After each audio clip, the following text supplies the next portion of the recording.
कल्याणमध्ये बेकायदेशीर दुचाकी प्रवासी वाहतुकीचा गंभीर प्रकार उघडकीस आला आहे। राज्य शासनाच्या परिवहन विभागाच्या आवश्यक सेवा पुरवठ्याचा परवाना न घेता ऑनलाईन उपाययोजनेच्या माध्यमातून प्रवासी वाहतूक केल्याप्रकरणी उबेर कंपनी आणि त्यांच्या संचालकांविरोधात गुन्हा दाखल करण्यात आलाय।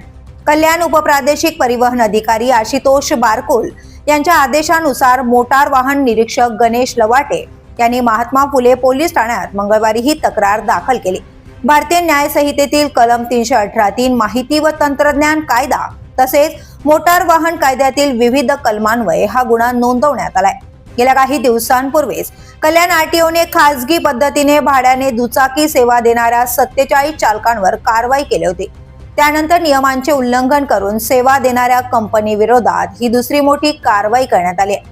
गेल्या आठवड्यात कल्याणमध्ये एका महिलेने उबेरच्या उपाययोजनेतून दुचाकी बुक केली, मात्र संबंधित दुचाकी चालकाने तिला इच्छित स्थळी न नेता निर्जन स्थळी नेऊन गैरवर्तन व विनयभंग केल्याचा प्रकार समोर आलाय।